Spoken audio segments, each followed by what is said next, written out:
Today we're going to talk about one of the most powerful and influential figures in the early colonial history of southern British Columbia. Welcome back to Tracks, Trails, and Forgotten Tales, where we talk about lost places, hidden trails, and real stories. We're your hosts. I'm Dan. And I'm Carm. And today we're going to talk about Judge John Carmichael Haynes.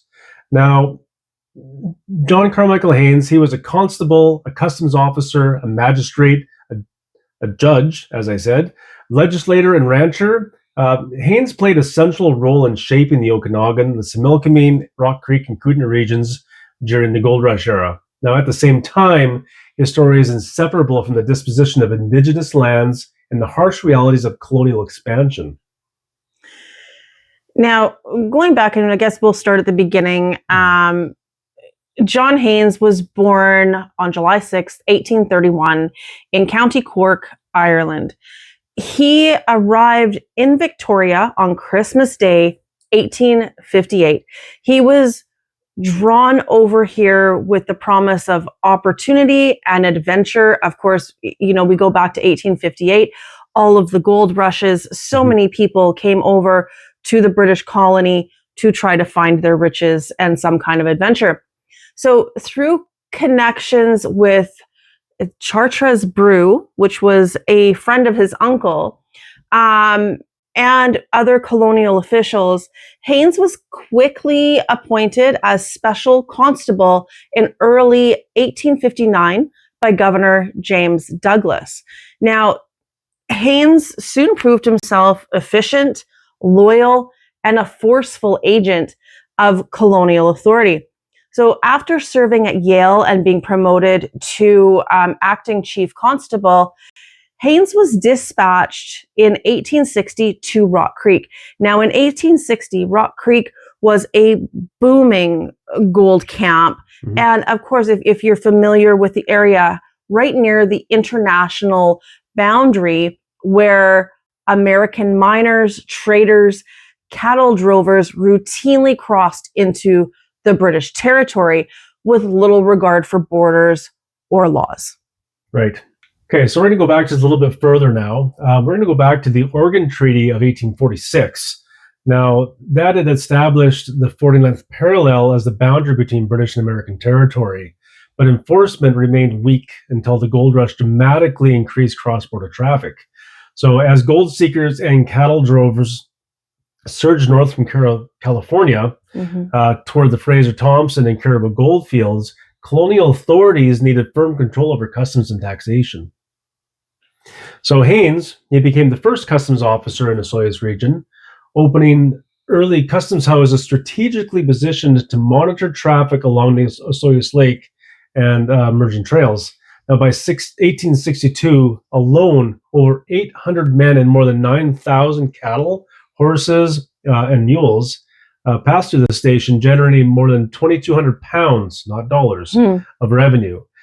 Duties were levied at up to $6 per head of livestock, making Haynes a key figure in establishing cattle ranching as one of the first industries in the South Okanagan. Yeah, and I mean the first customs house was actually opened in 1861 by Haynes. And over time, the custom houses were relocated to better monitor all of the converging routes that were coming from the Similkameen, the Kootenays, and up from, the American territories of the United States, including that of the Dewdney Trail. Now, these outposts were the forerunners of Canada's modern border system. And in Osoyoos, the customs or the border control was not permanently moved to the 49th parallel until 1930. Mm-hmm. So Haynes' authority extended far beyond customs. He served as Justice of the Peace, Magistrate, Gold Commissioner, County Court Judge, and also a member of the Legislative Council of BC. Now, in many regions, he was effectively the government itself. Yeah. He was responsible for law enforcement, taxation, land administration, and judicial rulings across vast and remote territories. Like this guy, he had a lot of reach and a lot of power. Yeah.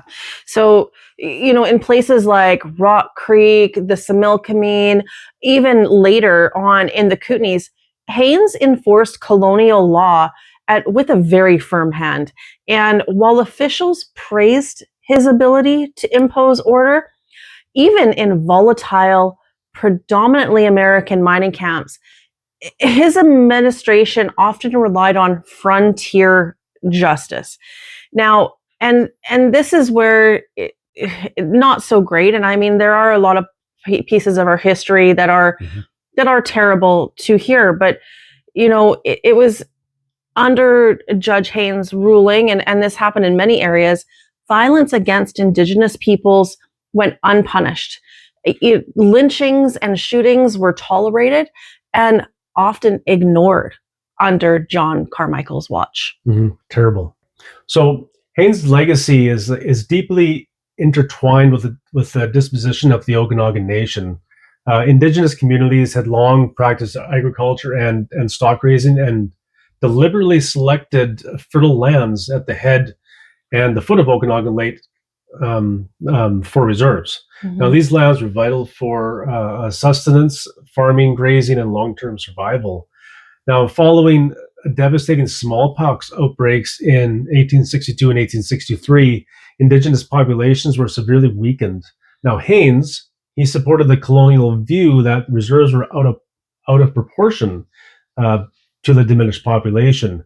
Now, acting under orders from colonial authorities, he authorized and enforced the reduction of reserves, often without compensation, opening prime agricultural lands to white settlement. So while some chiefs, such as Tenasket, fought to retain portions of the land, the result was a dramatic loss of territory and common grazing areas. Haynes was not a friend to the Okanagan Nation, and his actions permanently altered Indigenous life in the region. You talk about it, and they used to call him the cattle king of the South Okanagan. And here's why. With his government income secured, Haynes rapidly expanded his private holdings. Between 1869 and 1888, he amassed over 20,000 acres of land and built one of the largest ranches in the southern interior. He started out with horses, and then it turned to cattle, and he grew his herds to approximately 4,000 heads, earning that title of the cattle king of the South Okanagan. By 1892, others in the region followed his lead, and in the southern interior, there was an estimated 20,000 head of cattle being raised across the Osoyoos and Similkameen regions. And, Haynes drove cattle over the Hope Trail to the coast, along the Kootenay Trail, into the Kootenays in Alberta, helping establish ranching as the economic backbone of that region. So Haynes' personal life reflected the norms and contradictions of the era. He first formed a relationship with Julia Abraham, yeah, an Indigenous woman, sometime after 1861. And then, though later, he married Charlotte Moresby in 1868. But I understand that she passed away. She had passed away. She got sick and passed away. Yeah. And then he married in 1875 Emily Josephine, I don't know how to pronounce her last name, so I'm sorry, Pittendry, I believe. I think so. However, in all this time, Julia, the Indigenous lady, she seems to have remained nearby in all this. Yeah, he married Emily Josephine in 1875, and Emily and John had 6 children together. And their first child, born in 1876, that was Valentine. He was later known as Val Haynes, but that's a different story. The cowboy, completely different story. But he was the first white child born in Osoyoos. In the end, Emily did outlive John Haynes by 20 years. Emily passed away in Spokane, Washington in 1908. Now, here's one of the things. In 1882, this is a long time ago, Haynes, for Emily and his family, built an impressive 2-story, 10-room log home on the shores of Osoyoos Lake, right at the head of Osoyoos Lake. 10 rooms. That's a big house. Yeah. I mean, it back in those days, it really symbolized wealth and status. And it was rumored to be worth $200,000 along with his lands and livestock. That's a lot of money. That is so much for money back Wow. then. Now, that house actually remained on the head of Okanagan Lake for quite some time. Mhm. It did go over renovations and multiple owners, but it wasn't torn down until I think it was 2016? 2016. I believe, Yeah. And it was torn down to build a winery, from what I've read and what I understand. Mhm. There's no winery there right now. No, there's not. So, So I have to look further into that. yeah, we'll have to look into that further. So in July of 1888, while traveling home from Victoria with his two sons, John, he fell ill and he died in Princeton on his 57th birthday. Actually, on the Whipsaw Trail, they were traveling at that time. They're traveling home from Victoria on the Whipsaw. Yeah. Now his body, it was returned to Osoyoos by a dugout canoe. From what we've read, From what we read, I don't know know where it came from or who gave it to them, but that's or how, yeah. from what creek or river it came from. Anyways, Yeah. That's what we've read was returned to Osoyoos by a dugout canoe. Yeah. Now, so after his death, the ranch, it quickly unraveled. So they were burdened by debt. The estate was foreclosed in 1895. mhm. Family friend and business associate Thomas Ellis acquired the massive holdings through a controversial and poorly advertised sale. It devastated the family. Basically, they got pennies on the dollar.